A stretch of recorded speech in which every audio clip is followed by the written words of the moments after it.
ಎಲ್ಲಾ ಗೃಹಲಕ್ಷ್ಮಿಯರಿಗೆ ಬಾಕಿ ಕಂತು ಹಣ 6,000 ರೂಪಾಯಿ ಹಣ ಜಮೆ ಬಗ್ಗೆ ಒಂದು ಅಪ್ಡೇಟ್ ಬಂದಿದೆ. ಇನ್ನೊಂದು ಕಡೆಗೆ ಗೃಹಲಕ್ಷ್ಮಿಯರಿಗೆ ಹೊಸ ರೂಲ್ಸ್ ಅಂತಾನೆ ಹೇಳ್ಬಹುದು. ಈ ಕೆಲಸ ಬೇಗ ನೀವು ಮಾಡ್ಲೇಬೇಕು, ಇಲ್ಲ ಅಂದ್ರೆ ಹಣ ಬರೋದು ಕೂಡ ನಿಲ್ಲಬಹುದು. ವೀಕ್ಷಕರೇ, ದೊಡ್ಡ ಬ್ರೇಕಿಂಗ್ ನ್ಯೂಸ್ ಮತ್ತು ತುಂಬಾ ಇಂಪಾರ್ಟೆಂಟ್ ಆಗಿರೋದ್ರಿಂದ ವಿಡಿಯೋನ ದಯವಿಟ್ಟು ಪೂರ್ತಿಯಾಗಿ ಕೊನೆ ತನಕ ನೋಡ್ತಾ ಇರಿ. ಇನ್ನು ಕೇವಲ ಗೃಹಲಕ್ಷ್ಮಿಯರು ಮಾತ್ರ ಅಲ್ಲ, ರೇಷನ್ ಕಾರ್ಡ್ ಇದ್ದವರಿಗೂ ಕೂಡ ಒಂದು ಕಡೆಗೆ ಸಿಹಿ ಸುದ್ದಿ ಕೂಡ ಬಂದಿದೆ. ಅಂದ್ರೆ ಅನ್ನಭಾಗ್ಯ ಅಕ್ಕಿ ಫಲಾನುಭವಿಗಳಿಗೂ ಕೂಡ ಒಂದು ಸಿಹಿ ಸುದ್ದಿ, ಇನ್ನೊಂದು ಕಡೆಗೆ ಒಂದು ಶಾಕಿಂಗ್ ಸುದ್ದಿ ಕೂಡ ಬಂದಿದೆ. ಸೊ ಎರಡನ್ನೂ ಕೂಡ ಈ ವಿಡಿಯೋದಲ್ಲಿ ಕವರ್ ಮಾಡಿರೋದ್ರಿಂದ ನಿಮ್ಮ ಹತ್ರ BPL ಕಾರ್ಡ್ ಇದೆಯಾ, ಅಂತ್ಯೋದಯ ಪಡಿತರ ಚೀಟಿ ಇದೆಯಾ, APL ಕಾರ್ಡ್ ಇದೆಯಾ, ಬೇಗನೆ ಕಮೆಂಟ್ ಮೂಲಕ ನೀವು ನಮಗೆ ತಿಳಿಸಬಹುದು ವೀಕ್ಷಕರೇ. ಇನ್ನು ಶಕ್ತಿ ಸ್ಮಾರ್ಟ್ ಕಾರ್ಡ್, ಆಧಾರ್ ಕಾರ್ಡ್ಗೆ ಬ್ರೇಕ್. ಹೌದು ವೀಕ್ಷಕರೇ, ಉಚಿತ ಬಸ್ ನಲ್ಲಿ ಪ್ರಯಾಣ ಮಾಡೋರಿಗೂ ಕೂಡ ಇಂಪಾರ್ಟೆಂಟ್ ರೂಲ್ಸ್ ಅಂತಾನೆ ಹೇಳ್ಬಹುದು. ಅಂದ್ರೆ ಈ ಒಂದು ವಿಡಿಯೋ ಮೂಲಕ ನಾವು ನಿಮಗೆ ಅಪ್ಡೇಟ್ ಕೊಡೋದೇನಪ್ಪಾ ಅಂದ್ರೆ, ನೀವು ಮುಂದಿನ ಬರೋ ದಿನ ಯಾವ ತರ ಅರ್ಜಿ ಹಾಕಬೇಕಾಗುತ್ತೆ, ಯಾವೆಲ್ಲ ದಾಖಲೆಗಳನ್ನ ರೆಡಿ ಇಡಬೇಕು, ಶಕ್ತಿ ಸ್ಮಾರ್ಟ್ ಕಾರ್ಡ್ ಯಾವಾಗಲಿಂದ ವಿತರಣೆ ಮಾಡ್ತಾರೆ, ಇನ್ನು ಯಾವೆಲ್ಲ ದಾಖಲೆಗಳು ಬೇಕಿದಕ್ಕೆ, ಇನ್ನು ಬಸ್ ನಲ್ಲಿ ಪ್ರಯಾಣ ಮಾಡೋ ಪ್ರಯಾಣಿಕರಿಗೆ ಇಂಪಾರ್ಟೆಂಟ್ ಅಪ್ಡೇಟ್ ಆಗಿರಬಹುದು. ಇನ್ನು SIR ಕೂಡ ಶುರುವಾಗಿದೆ. SIR ಅಲ್ಲಿ ಇಂಪಾರ್ಟೆಂಟ್ ಅಂದ್ರೆ ವೋಟರ್ ಕಾರ್ಡ್. ನೋಡಿ, ವೋಟರ್ ಕಾರ್ಡ್ ಅಂದ್ರೆ ಏನು, ನಿಮ್ಮ ಮತದಾನದ ಹಕ್ಕಿನ ಒಂದು ಕಾರ್ಡ್ ಅಂತಾನೆ ಹೇಳ್ಬಹುದು. ವೀಕ್ಷಕರೇ, ಇದರಲ್ಲಿ ಏನಾದ್ರೂ ಅಕ್ರಮವಾದ್ರೆ, ಅಂದ್ರೆ ಎರಡು ಕಡೆಗೆ ಮತದಾನದ ಹಕ್ಕು ನಿಮ್ದಿದ್ರೆ, ಎರಡು ಕಡೆಗೆ ನೀವು ಸಹಿ ಹಾಕ್ತೀರಾ ಅಂದ್ರೆ ನಿಮಗೆ ಶಿಕ್ಷಾರ್ಹ ಅಪರಾಧ ಅಂತ ಹೇಳಲಾಗಿದೆ. ಅದ್ರ ಬಗ್ಗೆ ಅಪ್ಡೇಟ್ ನೋಡೋಣ. ಇನ್ನು ಕರ್ನಾಟಕದಲ್ಲಿ ಗುಟ್ಕಾ, ಪಾನ್ ಮಸಾಲ ಬ್ಯಾನ್ ಆಗುವ ಸಾಧ್ಯತೆ ಇದೆಯಾ? ಹೌದು, ಈಗಾಗಲೇ ಸ್ಯಾಂಪಲ್ಸ್ ಗಳನ್ನ ಕಲೆಕ್ಟ್ ಕೂಡ ಮಾಡಲಾಗಿದೆ. ಒಂದು ವೇಳೆ ಇಂಥ ಅಂಶ ಪತ್ತೆ ಆದ್ರೆ ಗುಟ್ಕಾ, ಪಾನ್ ಮಸಾಲ ಕರ್ನಾಟಕದಲ್ಲಿ ಬ್ಯಾನ್ ಅಂತ ಹೇಳಲಾಗ್ತಾ ಇದೆ. ಸೊ ಪ್ರತಿಯೊಂದು ಇಂಪಾರ್ಟೆಂಟ್ ಅಪ್ಡೇಟ್ ಇವತ್ತಿನ ಈ ವಿಡಿಯೋದಲ್ಲಿ ಕವರ್ ಮಾಡಿರೋದ್ರಿಂದ ದಯಮಾಡಿ ವಿಡಿಯೋನ ಪೂರ್ತಿಯಾಗಿ ನೋಡಿ. ಇನ್ನು ಗೃಹಲಕ್ಷ್ಮಿಯರಿಗೆ ಹಣ ಯಾವಾಗ ಜಮೆ ಆಗುತ್ತೆ, ಇದ್ರೂ ಕೂಡ ಒಂದು ಗುಡ್ ನ್ಯೂಸ್ ಬಂದಿದೆ, ಅದನ್ನು ಕೂಡ ನೋಡ್ತಾ ಹೋಗೋಣ. ಮೊದಲಿಗೆ ನೀವು ಗೃಹಲಕ್ಷ್ಮಿ ಫಲಾನುಭವಿಗಳಾಗಿದ್ರೆ ದಯವಿಟ್ಟು ವಿಡಿಯೋಗೆ ಲೈಕ್ ಮಾಡೋದ್ರ ಮೂಲಕ ವಿಡಿಯೋಗೆ ಸಪೋರ್ಟ್ ಮಾಡಿ, ಹಾಗೂ ನಾವು ಕೇಳೋ ಪ್ರಶ್ನೆಗೆ ಕಮೆಂಟ್ ಮೂಲಕ ಉತ್ತರ ಕೊಡಿ. ನಿಮಗೆ 30ನೇ ಕಂತಿನವರೆಗೂ ಹಣ ಬಂದಿದೆಯಾ? ಅಂದ್ರೆ ನಿಮಗೆ ಈಗ 31ನೇ ಕಂತು ಹಣ ಯಾವಾಗ ಬರುತ್ತೆ ಅದ್ರ ಬಗ್ಗೆ ಅಪ್ಡೇಟ್ ಬಂದಿದೆ. ನೋಡಿ, ಇಲ್ಲಿ ಗೃಹಲಕ್ಷ್ಮಿಯರು ಪ್ರತಿಯೊಬ್ಬರು ಕೂಡ ಕಮೆಂಟ್ ಮಾಡಿ, ತುಂಬಾ ಜನ 29ನೇ ಕಂತು ಬಂದಿದೆ ಅಂತ ಹೇಳ್ತಾ ಇದ್ದಾರೆ, ಕೆಲವರು 30ನೇ ಕಂತು ಬಂದಿದೆ ಅಂತ ಹೇಳ್ತಾರೆ, ಕೆಲವರು ಬಂದಿಲ್ಲ ಅಂತ ಹೇಳ್ತಿದ್ದಾರೆ. ಸೊ ನೋಡಿ ವೀಕ್ಷಕರೇ, ಈಗ ಮರು ಪರಿಶೀಲನೆ, ಮರು ಅರ್ಜಿ ಪ್ರಕ್ರಿಯೆ, ಗ್ಯಾರಂಟಿ ಯೋಜನೆಗಳಲ್ಲಿ ಅನರ್ಹರನ್ನ ಪತ್ತೆ ಹಚ್ಚಿ ಅವರನ್ನ ತೆಗೆದುಹಾಕಲು ಈಗಾಗಲೇ ನಿರ್ಧಾರ ಮಾಡಲಾಗಿದ್ದು, ಈಗಾಗಲೇ ಅರ್ಜಿ ಪ್ರಕ್ರಿಯೆ ಕೂಡ ಪ್ರಾರಂಭವಾಗ್ತಾ ಇದೆ. ನೋಡಿ ವೀಕ್ಷಕರೇ, ಒಂದು ಸಿಂಪಲ್ ಆಗಿ ನಿಮಗೆ ಹೇಳ್ಬೇಕಂದ್ರೆ, ಗೃಹಲಕ್ಷ್ಮಿ ಹಣ ಯಾವಾಗ ಜಮೆ ಆಗುತ್ತೆ ನೋಡಿ, ನಿಮಗೆ 30ನೇ ಕಂತು ಹಣ ಬಂದಿಲ್ಲ ಅಂದ್ರೆ ಒಂದು ವಾರದಲ್ಲಿ ಬರಬಹುದು. ಅಂದ್ರೆ ಈ ಒಂದು ಜುಲೈ ತಿಂಗಳಲ್ಲಿ ಹಣ ಜಮೆ ಪ್ರಕ್ರಿಯೆ ಶುರುವಾಗುತ್ತೆ. ಕೆಲವೊಮ್ಮೆ ಒಂದು ತಿಂಗಳು ಹಣ ಬಂದಿಲ್ಲ, ಎಕ್ಸಾಂಪಲ್ ಗೆ ಹೇಳ್ಬೇಕಂದ್ರೆ, ಯಾರಿಗೆಲ್ಲ ಒಂದು ಜೂನ್ ತಿಂಗಳಲ್ಲಿ ಹಣ ಬಂದಿಲ್ಲ ಅವರಿಗೆ ಜುಲೈ ತಿಂಗಳಲ್ಲಿ 2 ಬಾರಿ ಹಣ ಜಮೆ ಮಾಡೋದ್ರ ಮೂಲಕ ಕ್ಲಿಯರ್ ಮಾಡ್ತಾ ಇದ್ರು. ಆದ್ರೆ ಇದು ಮಾರ್ಚ್ ಮತ್ತು ಏಪ್ರಿಲ್ ಅಲ್ಲಿ ಆಗ್ತಾ ಇತ್ತು, ಆತರ ಆಗ್ತಾ ಇತ್ತು. ಆದ್ರೆ ಈ ಬಾರಿ ಯೋಜನೆ ಮರುಪರಿಶೀಲನೆ ಆಗಿರ್ಬೋದು. ಗೃಹಲಕ್ಷ್ಮಿ ಯೋಜನೆಯಲ್ಲಿ ತುಂಬಾ ಜನ ಅಕ್ರಮವಾಗಿ ಅನರ್ಹರು ಇರೋದ್ರಿಂದ ಇವರೆಲ್ಲರನ್ನು ಕೂಡ ಪತ್ತೆ ಹಚ್ಚುವ ಕೆಲಸ ಕೂಡ ಒಂದು ಕಡೆಗೆ ನಡೀತಾ ಇದೆ. ಇನ್ನೊಂದು ಕಡೆಗೆ ಮನೆ ಮನೆಗೆ ಭೇಟಿ ನೀಡುವ ಸಿಬ್ಬಂದಿಗಳು ಕೂಡ ತಮ್ಮ ಒಂದು ರೆಡಿ ಕೂಡ ಮಾಡ್ಕೋತಾ ಇದ್ದಾರೆ. ಯಾವ ತರ ಅರ್ಜಿ ಪ್ರಕ್ರಿಯೆ ಕರಿಬೇಕು, ಆನ್ಲೈನ್ ನಲ್ಲಿ, ಆಫ್ಲೈನ್ ನಲ್ಲಿ ಯಾವ ತರ ಅರ್ಜಿ ಮನೆ ಮನೆಗೆ ಪರಿಶೀಲನೆ ಯಾವ ತರ ಮಾಡಬಹುದು, ಎಲ್ಲ ಕೂಡ ಈಗ ಶುರು ಆಗ್ತಾ ಇದೆ. ಈ ಒಂದು ಜುಲೈ ತಿಂಗಳು ಮೊದಲ ವಾರದಿಂದಲೇ ಗ್ಯಾರಂಟಿ ಯೋಜನೆಗಳ ಒಂದು ಮರು ಪರಿಶೀಲನೆ ಕಾರ್ಯ ಶುರುವಾಗ್ತಾ ಇದೆ ಕರ್ನಾಟಕದಲ್ಲಿ. ಈಗಾಗಲೇ ಅಧಿಕೃತವಾಗಿ ಗೃಹ ಜ್ಯೋತಿ ಯೋಜನೆ ಮರು ಪರಿಶೀಲನೆ ಅರ್ಜಿ ಪ್ರಕ್ರಿಯೆ ಪ್ರಾರಂಭವಾಗ್ಬಿಟ್ಟಿದೆ.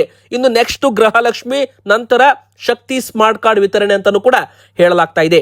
ನೋಡಿ, ಒಮ್ಮೆ ಬಾರಿ ಗೃಹಲಕ್ಷ್ಮಿ ಯೋಜನೆ ಮರು ಪರಿಶೀಲನೆ ಆದ ನಂತರ, ಅಂದ್ರೆ ನೋಡಿ ಒಂದು ಜುಲೈ ತಿಂಗಳು ಪೂರ್ತಿ ಈ ಒಂದು ಗ್ಯಾರಂಟಿ ಯೋಜನೆ ಮರು ಪರಿಶೀಲನೆಯಲ್ಲಿ ಟೈಮ್ ಹೋಗ್ಬಿಡುತ್ತೆ. ಸೊ ನಿಮಗೆ ಜುಲೈ ತಿಂಗಳಲ್ಲಿ ಸ್ವಲ್ಪ ಲೇಟ್ ಆದ್ರೂ ಕೂಡ ಮುಂದಿನ ಆಗಸ್ಟ್ ತಿಂಗಳಿಂದ ಏನಿದೆ ನೋಡಿ, ಗೃಹಲಕ್ಷ್ಮಿ ಹಣ ಪ್ರತಿ ತಿಂಗಳು 2,000 ಪಟಾಪಟ್ ಅಂತ ಬರ್ತಾ ಇರುತ್ತೆ. ಅದಕ್ಕಂದ್ರೆ ಅನರ್ಹರನ್ನ ತೆಗೆದು ಹಾಕಿ ಎಲ್ಲ ಅರ್ಹ ಫಲಾನುಭವಿಗಳಿಗೆ ಹಣವನ್ನ ಹಾಕುವ ಕೆಲಸ ಮಾಡ್ತೀವಿ. ಯಾರಿಗೂ ಕೂಡ ಹಣ ನಿಲ್ಸಲ್ಲ, ಪ್ರತಿ ಒಂದು ಗ್ಯಾರಂಟಿ ಕೂಡ ಕಂಟಿನ್ಯೂ ಆಗುತ್ತೆ. ಆದ್ರೆ ನಮ್ಮ ಕರ್ನಾಟಕದವರಿಗೆ, ಕರ್ನಾಟಕದಲ್ಲಿ ಮತಪಟ್ಟಿಯಲ್ಲಿ ಹೆಸರಿದ್ದವರಿಗೆ ಮಾತ್ರ ನಾವು ಹಣ ಕೊಡ್ತೀವಿ. ಅಂದ್ರೆ ವೋಟಿಂಗ್ ಪವರ್ ಕೂಡ ಇರಬೇಕು. ಕೆಲವರು ಕೇವಲ ಆಧಾರ್ ಕಾರ್ಡ್, ರೇಷನ್ ಕಾರ್ಡ್ ಮಾತ್ರ ಹೊಂದಿರ್ತಾರೆ, ಅವರ ಹತ್ರ ವೋಟರ್ ಕಾರ್ಡೇ ಇರಲ್ಲ. ವೋಟರ್ ಕಾರ್ಡ್ ಇರಲ್ಲ ಅಂದ್ರೆ ಅವರು ಮತಪಟ್ಟಿಯಲ್ಲಿ ಅವರ ಹೆಸರೇ ಇರಲ್ಲ. ಅಂತವರಿಗೆ ಗೃಹಲಕ್ಷ್ಮಿ ಹಣ ಕೊಡಲ್ಲ ಅಂತ ಖುದ್ದು ಮುಖ್ಯಮಂತ್ರಿ DK ಶಿವಕುಮಾರ್ ಸರ್ ಅವರು ಹೇಳಿಕೆ ಕೊಟ್ಟಿದ್ದಾರೆ. ಇನ್ನು SIR ಪ್ರಕ್ರಿಯೆ ಪೂರ್ಣ ಆಗೋದ್ರೊಳಗೂ ಆಗಸ್ಟ್ 5 ಅಥವಾ ಆಗಸ್ಟ್ 7ನೇ ತಾರೀಕಿಗೆ ಒಂದು ಮತದಾರರ ಪಟ್ಟಿ ಕೂಡ ಬಿಡುಗಡೆ ಆಗುತ್ತೆ. ಅದರಲ್ಲಿ ಗೊತ್ತಾಗ್ಬಿಡುತ್ತೆ ಯಾರು ಮತಪಟ್ಟಿಯಲ್ಲಿ ಇದ್ದಾರೆ, ಯಾರು ಮತಪಟ್ಟಿಯಲ್ಲಿ ಇಲ್ಲ, ಯಾರದ್ದು ಹೆಸರು ಇರಲ್ಲ ನೋಡಿ, ಅಂತ ಹೆಸರನ್ನ ಗೃಹಲಕ್ಷ್ಮಿ ಯೋಜನೆಯಿಂದ ತೆಗೆದು ಹಾಕಲಾಗುತ್ತೆ. ಅಂದ್ರೆ ಸಿಂಪಲ್ ಆಗಿ ಹೇಳ್ಬೇಕಂದ್ರೆ ಮತಪಟ್ಟಿಯಲ್ಲಿ ನಿಮ್ಮ ಹೆಸರು ಇರಬೇಕು. ಇನ್ನು ಬಾಕಿ ಕಂತು ಹಣ ಯಾರಿಗೆಲ್ಲ 30ನೇ ಕಂತು ಬಂದಿಲ್ಲ ಅವರಿಗೆ ಮಾತ್ರ ಈಗ ಜಮೆ ಆಗ್ತಾ ಇದೆ. ಇನ್ನು 31, 32 ಕಂತು ಹಣ ಇನ್ನೂ ಬಿಡುಗಡೆ ಆಗಿರೋ ಬಗ್ಗೆ ಅಧಿಕೃತ ಅಪ್ಡೇಟ್ ಇಲ್ಲ ವೀಕ್ಷಕರೇ. ಕೊನೆಯದಾಗಿ ಮಾರ್ಚ್ ಮತ್ತು ಏಪ್ರಿಲ್ ತಿಂಗಳದ್ದು ಹಣ ಬಿಡುಗಡೆ ಆಗಿದ್ದು ಮೇ ತಿಂಗಳಲ್ಲಿ ಕೆಲವರಿಗೆ ಹಣ ಜಮೆ ಆಗಿದೆ, ಕೆಲವರಿಗೆ ಜೂನ್ ಮೊದಲ ವಾರದಲ್ಲಿ ಹಣ ಜಮೆ ಆಗಿದೆ. ನಂತರ ಹಣ ಜಮೆ ಆಗಿಲ್ಲ. ಜುಲೈ ತಿಂಗಳಲ್ಲಿ ಹಣ ಜಮೆ ಆಗುತ್ತಾ 2 ಬಾರಿ 4,000 ರೂಪಾಯಿ ಈ ಬಾರಿ ಜಮೆ ಆಗುತ್ತಾ, ಬಾಕಿ ಕಂತು ಕಾದು ನೋಡಬೇಕಾಗಿದೆ. ಅಧಿಕೃತವಾಗಿ ಅಪ್ಡೇಟ್ ಸರ್ಕಾರದಿಂದ ಬರಬೇಕು ಅಂದ್ರೆ ಇನ್ನು ಇಲ್ಲಿ ಮರುಪರಿಶೀಲನೆ ಎಂಬ ಹೆಸರಿನಲ್ಲಿ ಗ್ಯಾರಂಟಿ ಯೋಜನೆಗಳ ಮರುಪರಿಶೀಲನೆ ನಡೀತಾ ಇದೆ. ಸೊ ಈ ಒಂದು ಕೆಲಸದಲ್ಲಿ ಸರ್ಕಾರ ಈಗ ಸ್ವಲ್ಪ ಬ್ಯುಸಿ ಇರಬಹುದು, ಆದ್ರೆ ಎಲ್ಲಾ ಒಂದು ಹಣವನ್ನು ಕೂಡ ಬ್ಯಾಲೆನ್ಸ್ ನ ಕ್ಲಿಯರ್ ಮಾಡಲಾಗುತ್ತೆ. ಇದಕ್ಕೆ ಉದಾಹರಣೆ ಏನಪ್ಪಾ ಅಂದ್ರೆ ನೋಡಿ, ಗೃಹ ಜ್ಯೋತಿ ಯೋಜನೆ. ಈಗ ಗೃಹ ಜ್ಯೋತಿ ಮೂಲಕ 200 ಯೂನಿಟ್ ಉಚಿತ ವಿದ್ಯುತ್ ನಾವೆಲ್ಲ ಪಡ್ಕೋತಾ ಇದ್ದೀವಿ. ಇತ್ತ ಮರುಪರಿಶೀಲನೆ ಕೂಡ ಪ್ರಾರಂಭವಿದೆ. ಅದೇ ತರ ಗೃಹಲಕ್ಷ್ಮಿ ಹಣನು ಕೂಡ ಬರ್ತಾ ಇರುತ್ತೆ, ಇತ್ತ ಪರಿಶೀಲನೆ ಕೂಡ ನಡೀತಾ ಇರುತ್ತೆ ಅಂತಾನೆ ಹೇಳ್ಬಹುದು. ಯಾವುದೇ ಯೋಜನೆಗಳನ್ನ ನಿಲ್ಸಲ್ಲ, ಯಾವುದೇ ಯೋಜನೆಗಳನ್ನ ಹೋಲ್ಡ್ ಮಾಡಲ್ಲ ಅಂತಾನೂ ಕೂಡ ಅಧಿಕೃತವಾಗಿ ಮುಖ್ಯಮಂತ್ರಿ ಡಿ.ಕೆ. ಶಿವಕುಮಾರ್ ಸರ್ ಒಂದು ಹೇಳಿಕೆ ಕೊಟ್ಟಿದ್ದಾರೆ. ಈಗ ನೋಡಿ, ಗೃಹ ಜ್ಯೋತಿ ಯೋಜನೆ ಮರುಪರಿಶೀಲನೆ ಈಗಾಗಲೇ ಪ್ರಾರಂಭವಾಗಿದೆ. ಮನೆ ಮನೆಗೆ ಅಧಿಕಾರಿಗಳು ಕೂಡ ಬರ್ತಾ ಇದ್ದಾರೆ. ಇನ್ನೊಂದು ಕಡೆಗೆ ಈ ತಿಂಗಳು ಜುಲೈ ತಿಂಗಳಲ್ಲಿ ಮೀಟರ್ ರೀಡ್ ಮಾಡಿ ಬಿಲ್ ಕೊಡೋದಿಲ್ಲ. 3 ತಿಂಗಳದ್ದು ಸರಾಸರಿ ಕರೆಂಟ್ ಬಿಲ್ ಅನ್ನ ಕೊಡ್ತಾರೆ. ಅಂದ್ರೆ ಹೋದ 3 ತಿಂಗಳ ಹಿಂದೆ ನೀವು ಎಷ್ಟು ಬಳಕೆ ಮಾಡಿರ್ತೀರಲ್ಲ ಅದರದ್ದು ಎವರೇಜಿಂಗ್ ಮಾಡಿ, ಅಂದ್ರೆ 3 ತಿಂಗಳದ್ದು ಸರಾಸರಿ ವಿದ್ಯುತ್ ಬಳಕೆ ಆಧಾರದ ಮೇಲೆ ಜುಲೈ ತಿಂಗಳದ್ದು ಬಿಲ್ ನಿಮಗೆ ಕೊಡ್ತಾರೆ. ಇನ್ನೊಂದು ಕಡೆಗೆ ಮರು ಅರ್ಜಿ ಪ್ರಕ್ರಿಯೆ ಕೂಡ ಪ್ರಾರಂಭವಾಗಿರೋದ್ರಿಂದ ಪ್ರತಿಯೊಬ್ಬರು ಕೂಡ ನಿಮ್ಮ ವೋಟರ್ ID ಕಾರ್ಡು ಮತ್ತೆ ನಿಮ್ಮ ಒಂದು ಬಿಲ್ ನಂಬರ್ ಆಗಿರ್ಬೋದು, ಇನ್ನು ಆಧಾರ್ ಕಾರ್ಡು ಮತ್ತೆ ಮೊಬೈಲ್ ಸಂಖ್ಯೆ ಕೂಡ ರೆಡಿ ಇಟ್ಕೋಬೇಕು. ಇನ್ಕಮ್ ಟ್ಯಾಕ್ಸ್ ತೆರಿಗೆ ಪಾವತಿದಾರರಾಗಿದ್ರೆ ಎಸ್ ಆರ್ ನೋ ಅಂತ ದೃಢೀಕರಣ ಕೊಡಬೇಕಾಗುತ್ತೆ ಅಂತ ಇಲ್ಲಿ ಹೇಳಲಾಗ್ತಾ ಇದೆ. ಇನ್ನು ಕೊನೆಯದಾಗಿ ವೋಟರ್ ಕಾರ್ಡ್ ಇದ್ದವರು ಈ ತಪ್ಪು ಯಾವುದೇ ಕಾರಣಕ್ಕೂ ಮಾಡಬೇಡಿ. ಅಂದ್ರೆ ಈಗ ನೋಡಿ, SIR ಪ್ರಾರಂಭವಾಗಿದೆ. ಒಂದು ವೇಳೆ ನೀವೇನಾದ್ರೂ SIR ಅಲ್ಲಿ 2 ಬಾರಿ ಅಂದ್ರೆ 2 ಕಡೆಗೆ ಮತದಾನದ ಹಕ್ಕು ಉಳಿಸಿಕೊಳ್ಳೋದಕ್ಕೆ ಪ್ರಯತ್ನ ಪಟ್ರೆ ನಿಮಗೆ ಶಿಕ್ಷಾರ್ಹ ಅಪರಾಧ ಆಗಬಹುದು. ಅಂದ್ರೆ ನಿಮಗೆ ಜೈಲು ಶಿಕ್ಷೆ ಕೂಡ ಆಗೋ ಸಾಧ್ಯತೆ ಇದೆ ಅಂತ ಹೇಳಲಾಗ್ತಾ ಇದೆ. ಭಾರಿ ಪ್ರಮಾಣದಲ್ಲಿ ದಂಡ ಕೂಡ ಬೀಳಬಹುದು. ಅಂದ್ರೆ ಇದರ ಅರ್ಥ ಏನು, ಒಬ್ರು ಒಂದು ಕಡೆಗೆ ಮಾತ್ರ ಮತವನ್ನ ಹಾಕಬೇಕು. ಅಂದ್ರೆ ಒಂದು ಏರಿಯಾದಲ್ಲಿ ಒಂದು ಊರಲ್ಲಿ ನಿಮ್ದು ಮತ ಇದೆ ಅಂದ್ರೆ ಬೇರೆ ಊರಲ್ಲೂ ಹೋಗಿ ಅಲ್ಲೂ ಕೂಡ ನೀವು ಫಾರಂ ಸಹಿ ಮಾಡಿ ಅಲ್ಲೂ ಕೂಡ ಮತ ಉಳಿಸ್ಕೊಳ್ತೀರಾ. ಅಂದ್ರೆ ಈಗ ನೋಡಿ, ಕೆಲವರು ಡೂಪ್ಲಿಕೇಟ್ ಮತದಾರರ್ಸ್ ಅಂತ ಕರಿತೀವಿ. ಅಂದ್ರೆ ಡಬಲ್ ವೋಟಿಂಗ್ ಅನ್ನ ಮಾಡ್ತಾರಲ್ಲ, ಅದು ಶಿಕ್ಷಾರ್ಹ ಅಪರಾಧ. 2 ವೋಟರ್ ಕಾರ್ಡ್ ನಿಮ್ಮ ಹತ್ರ ಇದ್ರು ಅದು ಕೂಡ ಅಪರಾಧ ಅಂತ ಹೇಳಲಾಗ್ತಾ ಇದೆ. ಸೊ ವೀಕ್ಷಕರೇ, ಪ್ರತಿಯೊಬ್ಬರು ಕೂಡ ಜಾಗರೂಕರಾಗಿರಿ. ಒಂದು ಅರ್ಜಿ ಅಂದ್ರೆ ನಿಮ್ಮ ಒಂದು BL ಅವರು ಕೊಟ್ಟಿರೋ ಅರ್ಜಿಗೆ ಒಮ್ಮೆ ಬಾರಿ ಮಾತ್ರ ನೀವು ಸಹಿ ಹಾಕಿ ವಾಪಸ್ ಕೊಡಿ, ಒಂದು ಏರಿಯಾದಲ್ಲಿ ಮಾತ್ರ ಅಂತ ಹೇಳಲಾಗಿದೆ. ಸೊ ಬೇರೆ ಬೇರೆ ಕಡೆಗೆ ಈ ತರ ಮಾಡಬೇಡಿ, ಇದು ತುಂಬಾ ಇಂಪಾರ್ಟೆಂಟು. ಇನ್ನೊಂದು ಕಡೆಗೆ ಬಸ್ ನಲ್ಲಿ ಪ್ರಯಾಣ ಮಾಡೋ ಪ್ರಯಾಣಿಕರಿಗೂ ಕೂಡ ಒಂದು ಕಡೆಗೆ ಶಾಕಿಂಗ್ ಸುದ್ದಿ ಕೂಡ ಇದೆ, ಒಂದು ಸಿಹಿ ಸುದ್ದಿ ಕೂಡ ಇದೆ. ಸ್ಮಾರ್ಟ್ ಕಾರ್ಡ್ ವಿತರಣೆ ಬಗ್ಗೆನೂ ಕೂಡ ಅಪ್ಡೇಟ್ ಬಂದಿದೆ. ಮೊದಲಿಗೆ ಹೇಳಬೇಕಂದ್ರೆ ಮುಂದಿನ ಬರೋ ದಿನ ಬಸ್ ನಲ್ಲಿ ಪ್ರಯಾಣ ಮಾಡೋ ಪುರುಷ ಪ್ರಯಾಣಿಕರಿಗೆ ಶಾಕ್ ಏನಂದ್ರೆ ಬಸ್ ಪ್ರಯಾಣ ದರ ಏರಿಕೆ ಆಗುವ ಎಲ್ಲ ಸಾಧ್ಯತೆಗಳು ಕಂಡು ಬರ್ತಾ ಇದ್ದಾವೆ. ಮತ್ತೊಮ್ಮೆ ಬೆಲೆ ಏರಿಕೆ ಸುಳಿವು ಮುಖ್ಯಮಂತ್ರಿ ಡಿ.ಕೆ. ಶಿವಕುಮಾರ್ ಸರ್ ಕೊಟ್ಟಿದ್ದಾರೆ.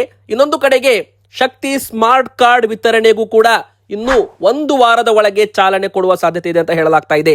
ನೋಡಿ, ಗ್ಯಾರಂಟಿ ಯೋಜನೆಯಲ್ಲಿ ಶಕ್ತಿ ಯೋಜನೆ ಕೂಡ ಒಂದು ಮರುಪರಿಶೀಲನೆ ಇದರಲ್ಲೂ ಕೂಡ ನಡೀತಾ ಇದೆ. ಕೆಲವರು ಬೇರೆ ಬೇರೆ ರಾಜ್ಯದವರು ಕೂಡ ಶಕ್ತಿ ಯೋಜನೆ ಲಾಭವನ್ನು ಪಡ್ಕೋತಾ ಇದ್ದಾರೆ, ಅನರ್ಹರು ಅಂತಾನೆ ಹೇಳ್ಬೋದು.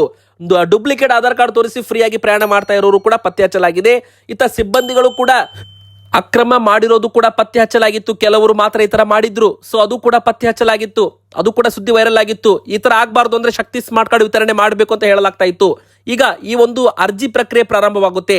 ಎಲ್ಲಾ ಮಹಿಳೆಯರು ನಿಮ್ಮ ವೋಟರ್ ಕಾರ್ಡು, ನಿಮ್ಮ ಆಧಾರ್ ಕಾರ್ಡು ಮತ್ತೆ ಆಧಾರ್ ಕಾರ್ಡ್ಗೆ ಲಿಂಕ್ ಇದ್ದ ಮೊಬೈಲ್ ಸಂಖ್ಯೆ ಜೊತೆಗೆ ನಿಮ್ಮ ಭಾವಚಿತ್ರದ ಒಂದು ಫೋಟೋ ಇಷ್ಟು ರೆಡಿ ಇಟ್ಕೊಳ್ಳಿ. ವೋಟರ್ ಕಾರ್ಡ್ ಕೂಡ ಬೇಕಾಗುತ್ತೆ ವೀಕ್ಷಕರೇ. ವೋಟರ್ ಕಾರ್ಡ್ ಇದ್ರೆ ಮಾತ್ರ ಸಾಲದು, ವೋಟಿಂಗ್ ಪವರ್ ಕೂಡ ಇರಬೇಕು. ಅಂದ್ರೆ ನಿಮ್ದು ಮತದಾನದ ಹಕ್ಕು ಕೂಡ ಇರಬೇಕು. ನೀವು 18 ವರ್ಷ ಮೇಲ್ಪಟ್ಟವರಾಗಿದ್ರೆ ನಿಮ್ದು ಮತಪಟ್ಟಿಯಲ್ಲಿ ಹೆಸರು ಕೂಡ ಇರಬೇಕು. ಅಂತವರಿಗೆ ಮಾತ್ರ ಶಕ್ತಿ ಸ್ಮಾರ್ಟ್ ಕಾರ್ಡ್ ವಿತರಣೆ ಅಂತ ಹೇಳಲಾಗ್ತಾ ಇದೆ. ಅಂದ್ರೆ ವೋಟರ್ ಕಾರ್ಡು, ಆಧಾರ್ ಕಾರ್ಡ್ ಜೊತೆಗೆ ಫೋಟೋ ಮತ್ತು ಮೊಬೈಲ್ ಸಂಖ್ಯೆ ಇವುಗಳು ಕೂಡ ಕಡ್ಡಾಯ ಮಾಡ್ತಾ ಇದ್ದಾರೆ. ಇನ್ನು ಪುರುಷರಿಗೂ ಕೂಡ ಸ್ಮಾರ್ಟ್ ಕಾರ್ಡ್ ಕೊಡ್ತಾರೆ, ಆದ್ರೆ ಅವರು ಪೇಮೆಂಟ್ ಮಾಡಿ ಪ್ರಯಾಣ ಮಾಡಬಹುದು. ಆದ್ರೆ ಮಹಿಳೆಯರಿಗೆ ಫ್ರೀ ಆಗಿರುತ್ತೆ ಅಂತಾನು ಕೂಡ ಇಲ್ಲಿ ಹೇಳ್ಬಹುದು. ಇನ್ನು ರೇಷನ್ ಕಾರ್ಡ್ ಇದ್ದವರು ಅಂದ್ರೆ ನಿಮ್ಮ ಹತ್ರ AY ಕಾರ್ಡ್ ಇರಲಿ, BPL ಕಾರ್ಡ್ ಇರಲಿ, APL ಕಾರ್ಡ್ ಇರಲಿ, ಒಂದು ಕಡೆಗೆ ಗುಡ್ ನ್ಯೂಸ್ ಇದೆ, ಒಂದು ಶಾಕಿಂಗ್ ಸುದ್ದಿ ಕೂಡ ಇದೆ. ಮೊದಲಿಗೆ ಹೇಳ್ಬೇಕಂದ್ರೆ 3 ಕೋಟಿ ಹೊಸ ರೇಷನ್ ಕಾರ್ಡ್ ವಿತರಣೆಗೆ ಕೇಂದ್ರ ಸರ್ಕಾರ ಗ್ರೀನ್ ಸಿಗ್ನಲ್ ಕೊಟ್ಟಿದೆ. ಯಾರೆಲ್ಲ ರೇಷನ್ ಕಾರ್ಡ್ಗೋಸ್ಕರ ಕಾಯ್ತಾ ಇದ್ರು ನೋಡಿ, ಅವರಿಗೆ ಇನ್ನು ಕೆಲವೇ ದಿನಗಳಲ್ಲಿ ಒಂದು ದೊಡ್ಡ ಗುಡ್ ನ್ಯೂಸ್ ಬರಲಿದೆ ಅಂತಾನೆ ಹೇಳ್ಬಹುದು. ಇನ್ನು ಎರಡನೇದಾಗಿ ಹೇಳ್ಬೇಕಂದ್ರೆ ಇದು ಕೇಂದ್ರ ಸರ್ಕಾರದಿಂದ ಬಂದಿರೋ ಗುಡ್ ನ್ಯೂಸ್, ಅಂದ್ರೆ ಮೋದಿ ಸರ್ಕಾರದಿಂದ ಬಂದಿರೋ ಗುಡ್ ನ್ಯೂಸ್ ಅಂತಾನೆ ಹೇಳ್ಬಹುದು. ನುಚ್ಚಕ್ಕಿಗೆ ಬ್ರೇಕ್ ಅಂತಾನು ಕೂಡ ಹೇಳಲಾಗ್ತಾ ಇದೆ. ಇನ್ ಮುಂದೆ ರೇಷನ್ ಅಕ್ಕಿಯಲ್ಲೂ ಕೂಡ ಸಿಗಲಿದೆ ಸೂಪರ್ ಕ್ವಾಲಿಟಿ ಅಕ್ಕಿ. ಅಂದ್ರೆ ನಮ್ಮ ದೇಶದ ಬಡ ಮತ್ತು ಮಧ್ಯಮ ವರ್ಗದ ಜನರಿಗೆ ಗುಣಮಟ್ಟದ ಆಹಾರ ಧಾನ್ಯಗಳನ್ನು ವಿತರಿಸುವ ನಿಟ್ಟಿನಲ್ಲಿ ಕೇಂದ್ರದ ಮೋದಿ ಸರ್ಕಾರ ಪ್ರಧಾನಮಂತ್ರಿ ಗರೀಬ್ ಕಲ್ಯಾಣ್ ಅನ್ನ ಯೋಜನೆ ಏನಿದೆ ನೋಡಿ, ಇದರ ಅಡಿಯಲ್ಲಿ ಕೊಡ್ತಾ ಇದ್ದ ಅಕ್ಕಿಯ ಒಂದು ಗುಣಮಟ್ಟವನ್ನ ಗಣನೀಯವಾಗಿ ಸುಧಾರಿಸಲು ಆರ್ಥಿಕ ವ್ಯವಹಾರಗಳ ಸಂಪುಟ ಸಮಿತಿ ಹಸಿರು ನಿಶಾನೆ ಕೊಟ್ಟಿದೆ, ಅಂದ್ರೆ ಗ್ರೀನ್ ಸಿಗ್ನಲ್ ಅಂತಾನೆ ಹೇಳ್ಬೋದು. ಅಂದ್ರೆ ನುಚ್ಚಕ್ಕಿಯ ಪ್ರಮಾಣವನ್ನ ಕಡಿಮೆ ಮಾಡಲಾಗ್ತಾ ಇದೆ, ಇದು ಇಂಪಾರ್ಟೆಂಟು. ಅಂದ್ರೆ ಮೊದಲು 25% ನುಚ್ಚಕ್ಕಿ ಇರ್ತಿತ್ತಲ್ಲ, ಅದನ್ನ 10%ಗೆ ಇಳಿಸಲು ತೀರ್ಮಾನ ಕೂಡ ಮಾಡಲಾಗಿದೆ. ಇಲ್ಲಿ ಅದರ ಬದಲಾಗಿ ಒಳ್ಳೆ ಕ್ವಾಲಿಟಿ ಅಕ್ಕಿ ಕೊಡೋದಕ್ಕೆ ತೀರ್ಮಾನ ಮಾಡಲಾಗಿದೆ. ಇನ್ನು ಬಾಯ್ಲ್ಡ್ ಅಕ್ಕಿಯಲ್ಲಿ ಇದರ ಶೇಕಡ ಪ್ರಮಾಣ 16% ಇದ್ದದನ್ನ 5%ಗೆ ಇಳಿಸಲಾಗಿದೆ ಅಂತೆ. ಸೊ ಇದ್ರ ಪ್ರಕಾರ ನೋಡ್ತಾ ಹೋಗೋದಾದ್ರೆ ಮುಂದಿನ ಬರೋ ದಿನ ಅಂದ್ರೆ ಇದು ಮೋಸ್ಟ್ಲಿ 2027-28 ಅಂದ್ರೆ ಮುಂದಿನ ವರ್ಷದಿಂದ ಈ ಒಂದು ಹೊಸ ಅಕ್ಕಿ ವಿತರಣೆ ಶುರು ಆಗ್ತದೆ ಅಂತ ಹೇಳ್ಬಹುದು. ಇನ್ನು ನಮ್ಮ ಕರ್ನಾಟಕ ಸರ್ಕಾರದಿಂದ 5 ಕೆಜಿ ಅಕ್ಕಿ ಹೆಚ್ಚುವರಿ ವಿತರಣೆಗೆ ಮತ್ತೆ ಒಂದು ಗ್ರೀನ್ ಸಿಗ್ನಲ್ ಸಿಕ್ಕಿದೆ. ಅಂದ್ರೆ ರಾಗಿಯನ್ನು ವಿತರಣೆ ಮಾಡ್ತಾ ಇದ್ರು ನೋಡಿ, ಅದಕ್ಕೆ ಬ್ರೇಕ್ ಅಂತಾನೆ ಹೇಳ್ಬಹುದು. ಅಕ್ಕಿ ಕೂಡ ವಿತರಣೆ ಮಾಡುವಂತೆ ಕರ್ನಾಟಕ ಸರ್ಕಾರದಿಂದ ಗ್ರೀನ್ ಸಿಗ್ನಲ್ ಕೊಡಲಾಗಿದೆ. ಇನ್ನು ಇಂದಿರಾ ಕಿಟ್ ವಿತರಣೆ ಮತ್ತಷ್ಟು ವಿಳಂಬವಾಗುವ ಸಾಧ್ಯತೆ ಇದೆ ಅಂತ ಹೇಳಲಾಗ್ತಾ ಇದೆ ವೀಕ್ಷಕರೇ. ಇನ್ನು ಕೊನೆಯದಾಗಿ ಕರ್ನಾಟಕ ರಾಜ್ಯಾದ್ಯಂತ ಪಾನ್ ಮಸಾಲ ಹಾಗೂ ಗುಟ್ಕಾ ಉತ್ಪನ್ನಗಳನ್ನ ಬ್ಯಾನ್ ಮಾಡಲು ತಯಾರಿಗಳು ಆರಂಭವಾಗಿದೆ ಎಂಬ ಪ್ರಶ್ನೆ ಬರ್ತಾ ಇದೆ. ಎದಕ್ಕಂದ್ರೆ ಮುಖ್ಯಮಂತ್ರಿ ಡಿ.ಕೆ. ಶಿವಕುಮಾರ್ ಅವರ ಸೂಚನೆ ಬೆನ್ನಲ್ಲೇ ಆಹಾರ ಮತ್ತು ಸುರಕ್ಷತಾ ಗುಣಮಟ್ಟ ಪ್ರಾಧಿಕಾರ ಅಧಿಕಾರಿಗಳು ರಾಜ್ಯಾದ್ಯಂತ 2 ದಿನಗಳ ಮೆಗಾ ಡ್ರೈವ್ ಆರಂಭ ಮಾಡಿದ್ದಾರೆ. ಅಂದ್ರೆ ರಾಜ್ಯಾದ್ಯಂತ ಪಾನ್ ಮಸಾಲ ಮತ್ತು ಗುಟ್ಕಾ ಮಾರಾಟವಾಗ್ತಾ ಇದ್ದ ಅಂಗಡಿಗಳಿಂದ ಅಧಿಕಾರಿಗಳು ಮಾದರಿಗಳನ್ನ ಅಂದ್ರೆ ಸ್ಯಾಂಪಲ್ಸ್ ಗಳನ್ನ ಕಲೆಕ್ಟ್ ಮಾಡಿದ್ದಾರೆ. ಇವುಗಳನ್ನ ಈಗ ಪ್ರಯೋಗಾಲಯಕ್ಕೆ ಕೂಡ ಪರೀಕ್ಷೆಗೆ ಕಳಿಸ್ತಾ ಇದ್ದಾರೆ. ಈ ಪರೀಕ್ಷೆಯಲ್ಲಿ ಅಮಲಿನ ವಸ್ತು ಅಥವಾ ನಿಷೇಧಿತ ಅಂಶಗಳು ಪತ್ತೆ ಆದ್ರೆ ಅಥವಾ ಒಂದು ನಿಷೇಧ ಬರುವಂತ ಅಂಶ ಪತ್ತೆ ಆದ್ರೆ ಇವುಗಳನ್ನ ಬ್ಯಾನ್ ಮಾಡೋದು ಗ್ಯಾರಂಟಿ ಅಂತ ಹೇಳಲಾಗಿದೆ ವೀಕ್ಷಕರೇ.